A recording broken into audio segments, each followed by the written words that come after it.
Live from Fargo and serving you on TV, online, and on the go. This is Valley News Live at 10. It doesn't take long for the weather to take a turn here in the valley. We saw several funnels in the sky all afternoon. Here's a photo sent in from Kayla Marshall of funnels in Fergus Falls. And here's another picture taken just in Moorhead.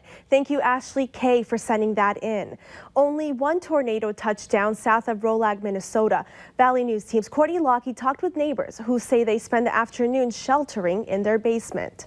A close call Saturday afternoon for neighbors living south of Rolag, Minnesota. When our neighbor called, they said there's a tornado headed right towards your farmstead. This is the tornado Jerry Riddle's neighbors were warning him about. The video was taken about a mile away from his home. My wife came out the kitchen door and hollered at me. She said, "We have to get in the basement." You can see it passing through another farmstead, blowing up one of the barns. Later on in the afternoon, drove down a couple miles and we saw where the tornado actually hit. The tornado tore the roof off this barn. We're told it was built in the early 1900s. The farmstead is abandoned and no one was hurt. Whenever you have a tornado warning in your area, it kind of scares you, and usually it passes, and this time it did too. In 20 plus years of living and working here, Riddle says he's never seen anything like it, adding he hopes he never does again. Near Rolag, Minnesota, Courtney Lockie, Valley News Live.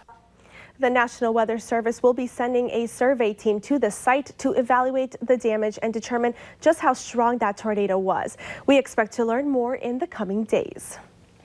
The North Dakota Department of Health is reporting another 2 deaths linked to the coronavirus in the state. Today's report is from 2 women from Cass County. They were both in their 90s and both had underlying health issues. It brings the death toll linked to the virus in the state to 87 overall. Another 100 positive cases are being reported, with 32 of those in Cass County. The active case count now stands at 633. Some unemployment policies put in place due to the pandemic are being phased out. Starting July 26, Governor Doug Burgum said that anyone seeking unemployment benefits must once again fulfill the job search requirement. That extra $600 in federal unemployment benefits will also stop. Job Service North Dakota says the changes reflect the progress the state has made in reopening. We've had about a 20% reduction in the number of individuals filing for benefits, so that's an excellent sign as far as people returning to employment. The House passed the HEROES Act back in May to extend the $600 benefit. The Senate will have the final say when they vote on this bill later this year. The Minnesota Department of Health is reporting 806 new COVID-19 cases and 4 new deaths linked to the virus. The state's death toll is now at 1,499. Overall, there are 4,060 active cases in the state. And take a look at this video sent in to us by a viewer. A car can be seen totally engulfed in flames. This was on Highway 2 between Fisher and Crookston, Minnesota, around 2:30 p.m. today. Authorities aren't releasing all the details just about what happened, but Minnesota State Patrol says that no one was hurt. Stick with Valley News Live as we bring you updates on this developing story. The first part of the road and water main improvement project on 7th Avenue North is coming to a close tomorrow.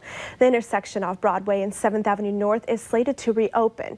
Traffic will be able to flow north, south, and west, but stay aware. 7th Avenue North will close east of Broadway to the alley west of 2nd Street North as the project continues. Traffic will be detoured using surrounding streets. A good news update on a story we first told you about earlier this evening. Cass County, Minnesota Sheriff Tom Birch says 2 young girls who went missing overnight from their home in rural Pillager have been located safe. The sheriff's office wants to thank the volunteers who helped in the search for the 2 girls. President Donald Trump has approved North Dakota's request for a major disaster declaration for widespread spring flooding, which has caused an estimated $40 million in damage to roads and other infrastructure. Governor Doug Burgum asked the president to declare a major disaster back on May 22nd. 18 counties in the state will receive federal assistance in recovery efforts for which the flooding caused, and it occurred from April 1st to April 25th. Williston police have identified a person of interest in a shooting investigation. 28-year-old Demario Hodge is the man police are looking for. At around 7 last night, police responded to a shooting with no reported injuries. Police say Hodge has warrants not relating to this incident. Police say they worked in collaboration with the Williams County Sheriff's Office, Williams County SWAT team, and the Northwest Crisis Negotiations team, and that the incident remains under investigation. A familiar scene back in downtown Fargo this morning. The coronavirus didn't stop people in the valley from coming out to the first Red River Market event of the summer. You might imagine things looked a little different this time around. They're asking you to wear masks, and they have a new option for shoppers within the next coming weeks. The Red River Market will be launching a new app that will allow you to order online and pick up your items. They say it's important for all of us to support local vendors now more than ever during these unprecedented times. It's such a sense of relief and a ton of gratitude to be here today. It was amazing to see the response from the community, people coming out, being super thoughtful, wearing masks and being considerate of those around them and supporting local businesses. The farmers market will be from 10 until 2 every Saturday for the rest of the summer in downtown Fargo.